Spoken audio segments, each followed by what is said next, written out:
हमारे वीडियो अंग्रेजी में देखने के लिए फॉलो करें हमारा ही दूसरा यूट्यूब चैनल दृष्टि IAS English.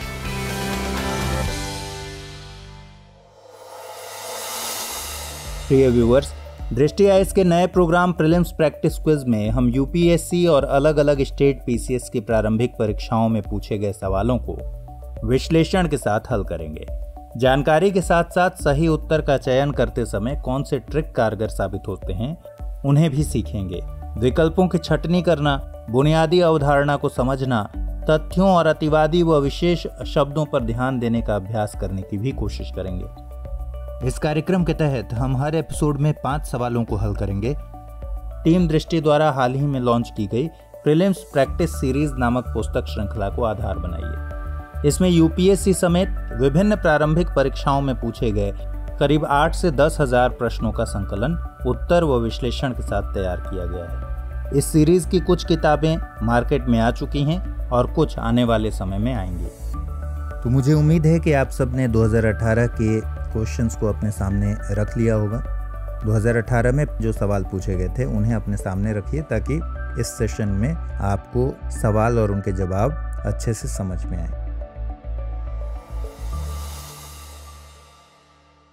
Previous practice quiz के सेशन 17 में आपका स्वागत है। शुरुआत करते हैं पहले सवाल से। प्रधानमंत्री कौशल विकास योजना के संदर्भ में निम्नलिखित कथनों पर विचार कीजिए। पहला, यह श्रम एवं रोजगार मंत्रालय की फ्लैगशिप स्कीम है। दूसरा, यह अन्य चीजों के साथ साथ सॉफ्ट स्किल, उद्यम वृत्ति, वित्तीय और डिजिटल साक्षरता में भी प्रशिक्षण उपलब्ध कराएगी। तीसरा, यह देश के अविनियमित कार्यबल की कुशलताओं को राष्ट्रीय कौशल योग्यता ढांचा यानी नेशनल स्किल क्वालिफिकेशन फ्रेमवर्क के साथ जोड़ेगी। उपर्युक्त कथनों में से कौन सा या कौन से सही है या हैं? ऑप्शंस हैं केवल 1 और 3, केवल 2 और 3, 1, 2 और 3। गाइस, UPSC प्री में योजना एक ऐसा सेक्शन है जहां से एक सवाल बनने की पूरी संभावना होती है, इसलिए आप वर्तमान और पिछले 5 वर्षों में लॉन्च की योजनाओं को जरूर तैयार करें। बात करें PMKVY की यानी प्रधानमंत्री कौशल विकास योजना की, तो इसे 2015 में लॉन्च किया गया था, लेकिन यह कौशल विकास और उद्यमिता मंत्रालय की फ्लैगशिप स्कीम है, न कि रोजगार एवं श्रम मंत्रालय की। इसलिए पहला कथन गलत हो जाता है। बता दें कि इस योजना के तहत PMKVY प्रशिक्षण केंद्रों पर शॉर्ट टर्म ट्रेनिंग दी जाती है, जिससे ऐसे भारतीयों को लाभ मिलने की आशा है जो या तो स्कूल या कॉलेज छोड़ चुके हैं या फिर बेरोजगार हैं। इस स्कीम के तहत राष्ट्रीय कौशल योग्यता ढांचा यानी नेशनल स्किल क्वालिफिकेशन फ्रेमवर्क के अंतर्गत ट्रेनिंग दी जाती है। इसके अलावा प्रशिक्षण केंद्रों में सॉफ्ट स्किल, उद्यमिता, वित्तीय और डिजिटल साक्षरता से जुड़ी ट्रेनिंग भी दी जाती है। इसलिए इस तरह दूसरा और तीसरा कथन सही हो जाता है। इसके आगे सेंट्रली स्पॉन्सर्ड, सेंट्रली मैनेज्ड यानी केंद्र प्रायोजित, केंद्रीय प्रबंधित शॉर्ट टर्म ट्रेनिंग यानी STT का क्रियान्वयन राष्ट्रीय कौशल विकास निगम के जरिए किया जा रहा है। बता दें कि राष्ट्रीय कौशल विकास निगम एक not for profit limited company है। इसे वित्त मंत्रालय ने PPP यानी पब्लिक प्राइवेट पार्टनरशिप मॉडल पर गठित किया था। इस निकाय की कुल पूंजी में भारत सरकार की 49% हिस्सेदारी है, जबकि 51% हिस्सेदारी निजी क्षेत्र की है। इस तरह पहले सवाल का सही उत्तर C है, यानी दूसरा और तीसरा कथन सही है, पहला कथन गलत है। दूसरे सवाल को देखते हैं। भारत में सार्वजनिक क्षेत्र के बैंकों के संचालन के संबंध में निम्नलिखित कथनों पर विचार कीजिए। पहला कथन है, पिछले दशक में भारत सरकार द्वारा सार्वजनिक क्षेत्र के बैंकों में पूंजी के अंतर्वेशन में लगातार वृद्धि हुई है। दूसरा, सार्वजनिक क्षेत्र के बैंकों को सुव्यवस्थित करने के लिए मूल भारतीय स्टेट बैंक के साथ उसके सहयोगी बैंकों का विलय किया गया। उपर्युक्त कथनों में से कौन सा या कौन से सही है या हैं? ऑप्शंस हैं केवल 1, केवल 2, 1 और 2 दोनों, ना तो 1 और ना ही 2। गाइज, यहाँ पहला कथन आर्थिक आंकड़ों से संबंधित है, तो दूसरा करंट अफेयर्स से। आपको बता दें कि 2017 में भारतीय स्टेट बैंक का बड़ा विलय किया गया। आदेश के बाद state bank of Bikaner and Jaipur, state bank of Hyderabad, state bank of Mysore, state bank of Patiala और स्टेट बैंक ऑफ त्रावणकोर का भारतीय स्टेट बैंक में विलय कर दिया गया। यानी दूसरा कथन सही है। सरकार का मानना था कि इससे बचत को तेजी मिलेगी। सभी अनुषंगी बैंकों के विलय से ऑपरेशनल एफिशिएंसी यानी संचालन दक्षता में सुधार आएगा और निधि की लागत घटेगी, जिससे अगले एक साल में 1000 करोड़ से ज्यादा की बचत होगी। अब पहले कथन पर आते हैं। पहले कथन में लगातार एक अतिवादी शब्द है। ध्यान रखिए, ऐसे कथन जिनमें लिखा हो कि पिछले 5 या 10 सालों में लगातार कमी आई है या बढ़ोतरी हुई है, वे कथन अक्सर गलत होते हैं। यहाँ पर भी पहला कथन गलत है, क्योंकि 2018 से पहले पिछले 10 सालों में सार्वजनिक क्षेत्र के बैंकों में पूंजी के अंतर्वेशन यानी इन्फ्यूजन में लगातार बढ़ोतरी नहीं हुई। केंद्र सरकार PSU में पूंजी का अंतर्वेशन इसलिए करती है ताकि बैंकों की साख बनी रहे। यह पूंजी बैंकों को NPA यानी नॉन परफॉर्मिंग एसेट से उबरने में मदद करती है। अब बात कर लेते हैं कि NPA क्या होते हैं। NPA उस तरह के ऋण या अग्रिम होते हैं जिसके मूलधन या ब्याज का भुगतान 90 दिनों में न किया गया हो। ऐसी संपत्ति जो 12 माह या उससे कम अवधि के लिए NPA बनी रहती है उसे सबस्टैंडर्ड एसेट्स कहा जाता है, जबकि कोई संपत्ति जो 12 महीनों तक सबस्टैंडर्ड एसेट्स बनी रहती है उसे डाउटफुल एसेट कहते हैं। तो एक्सप्लेनेशन से हमारा आंसर क्या निकल के आया? ऑप्शन बी, यानी केवल दूसरा कथन सही है। अब देखते हैं तीसरा क्वेश्चन। निम्नलिखित मदों पर विचार कीजिए। पहला, छिलका उतरे हुए अनाज। दूसरा, मुर्गी के अंडे पकाए हुए। तीसरा, संसाधित और डिब्बाबंद मछली। चौथा, विज्ञापन सामग्री युक्त समाचार पत्र। उपर्युक्त मदों में से कौन सा या कौन सी GST यानी वस्तु एवं सेवा कर के अंतर्गत छूट प्राप्त है या है?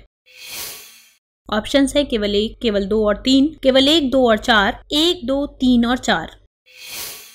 गाइस, 2017 में शुरू हुई GST यानी वस्तु एवं सेवा कर प्रणाली में वस्तुओं और सेवाओं पर कर की अलग अलग दरें तय की जाती हैं, लेकिन कुछ मदें ऐसी भी हैं जिन्हें लोकहित को ध्यान में रखते हुए GST से छूट दी गई है। छिलका उतरे हुए अनाज, मुर्गी के अंडे पकाए हुए, विज्ञापन सामग्री युक्त समाचार पत्र के अलावा मछली जो संसाधित यानी प्रोसेस्ड या फ्रोजन न हो, खाद्य सब्जियां और कंद, ताजा फल और सब्जियां लेकिन ये प्रोसेस्ड या फ्रोजन नहीं होना चाहिए, मांस लेकिन यह प्रोसेस्ड या फ्रोजन नहीं होना चाहिए, गुड़, गांधी टोपी में उपयोग में लाई गई कपास सहित बहुत सी वस्तुओं को इस कर के दायरे से बाहर रखा गया है। डियर व्यूअर्स, हमने अपने कई सारे प्रोग्राम्स में GST को विस्तार से कवर किया है। प्रिय विकास सर ने भी एक वीडियो में GST की अवधारणा सहित सभी बातों को गहराई से समझाया है। आप चाहें तो हमारे YouTube चैनल पर इसे सर्च कर सकते हैं।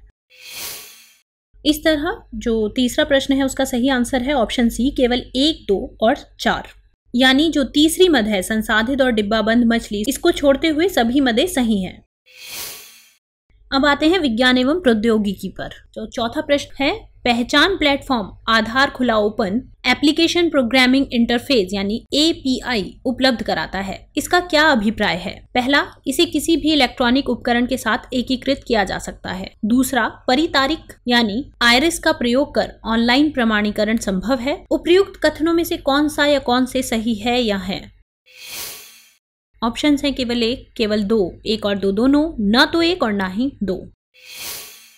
गाइस, 2018 प्री के पहले आधार प्रणाली काफी चर्चा में रही। इसकी वैज्ञानिकता और निजता के अधिकार से जुड़े मुद्दों को लेकर विवाद भी रहा है। बता दें कि 2016 में आधार वित्तीय और अन्य सहायियों, प्रसुविधाओं और सेवाओं का लक्षित परिदान अधिनियम बनाया गया। आधार को इस अधिनियम के तहत कानूनी मान्यता दी गई। साथ ही unique identification authority of India को भी सांविधिक मान्यता मिली। कानून बनाने का मकसद था कि जरूरतमंद लोगों के लिए जो भी सब्सिडी या दूसरी कोई सुविधा मुहैया कराई जाती है वह उस व्यक्ति तक पहुंच जाए जिस तक सरकार इन चीजों को पहुंचाना चाहती है। बीच में किसी स्तर की लीकेज न हो, भ्रष्टाचार पर लगाम लगे और कागजातों की जालसाजी बंद हो। इन सभी लक्ष्यों को हासिल करने के लिए सरकार को चाहिए कि उसके पास लोगों का डाटा मौजूद हो। सरकार इसके लिए UIDAI के जरिए लोगों का बायोमेट्रिक डाटा कलेक्ट करवाती है ताकि एक आधार कार्ड की नकली कॉपी न बनाई जा सके। 2016 के कानून के मुताबिक बायोमेट्रिक सूचनाओं में किसी व्यक्ति की फोटो, फिंगरप्रिंट यानी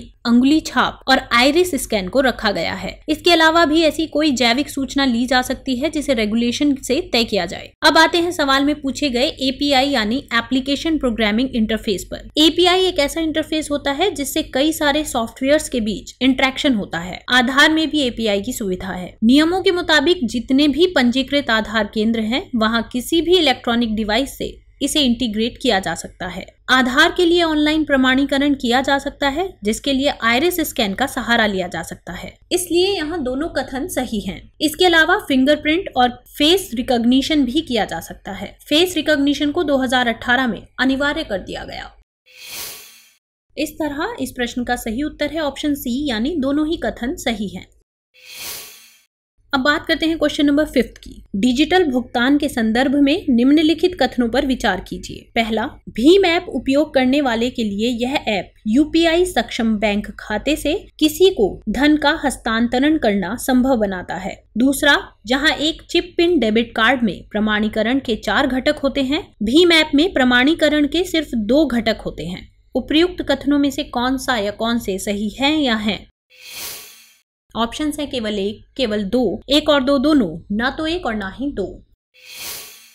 देश में वित्तीय समावेशन को मजबूत करने और डिजिटल तौर पर सशक्त समाज के निर्माण के लिए 2016 में भीम यानी Bharat interface for money app को लॉन्च किया गया। बता दें कि इस ऐप को national payments corporation of India ने विकसित किया है। गाइज, नॉर्मली सभी युवा इस ऐप से परिचित हैं। दुकानों, मॉल्स आदि लगभग हर जगह फोन पे और एटीएम जैसे ऐप का यूज किया जा रहा है। ये ऐप्स भी यूपीआई से कनेक्टेड हैं। यूपीआई क्या होता है? यूपीआई यानी यूनिफाइड पेमेंट इंटरफेस। सरल शब्दों में सभी भुगतान प्रणालियों को एक जगह जोड़ देना। यूपीआई से एक प्लेटफॉर्म पर कई बैंकों को जोड़ दिया गया है, जिससे हम एक बैंक से किसी दूसरे बैंक या उसी बैंक में भुगतान कर सकते हैं। जिसे हम भुगतान कर रहे होते हैं, ऐप में उस यूजर की यूपीआई आईडी डालकर या क्यूआर कोड स्कैन कर और या फिर बैंक में पंजीकृत मोबाइल नंबर एंटर कर राशि भेज सकते हैं। इसके अलावा किसी दूसरे यूजर से किसी राशि के लिए रिक्वेस्ट भी कर सकते हैं। इसलिए पहला कथन सही है। दोस्तों, हम किसी भी तरह का ऑनलाइन ट्रांजैक्शन करते हैं, चाहे वह इंटरनेट बैंकिंग से हो या यूपीआई हो या फिर डेबिट कार्ड से, उस ट्रांजैक्शन को सुरक्षित रूप से पूरा करने के लिए जो संबंधित बैंक या निकाय है वह ऑथेंटिकेशन यानी प्रमाणीकरण करते हैं। गाइस, दूसरे कथन को देखें तो पता चलता है कि यहाँ सिर्फ शब्द का उपयोग हुआ है, जो कि एक अतिवादी शब्द है। जैसा कि हमने आपको हमेशा से बताया है कि जिन कथनों में अतिवादी शब्द होते हैं उनके गलत होने की संभावनाएं काफी बढ़ जाती हैं। बता दें कि भीम यूपीआई में प्रमाणीकरण के 2 नहीं बल्कि 3 घटक होते हैं, जबकि एक चिप पिन डेबिट कार्ड में केवल 2। जब हम भीम यूपीआई ऐप यूज करते हैं तो सबसे पहले मोबाइल नंबर का वेरिफिकेशन होता है। बैंक में पंजीकृत मोबाइल नंबर की सिम मोबाइल में होनी चाहिए। एक मैसेज के जरिए यह वेरिफिकेशन होता है। इसके बाद उन बैंकों की एक लिस्ट आती है जो यूपीआई से जुड़े हुए हैं, और सबसे आखिरी में जब ट्रांजैक्शन किया जाता है तो यूपीआई पिन एंटर करना होता है। इसलिए यहाँ दूसरा कथन गलत है। तो 5वें सवाल का सही उत्तर है ऑप्शन ए, यानी केवल पहला कथन सही है।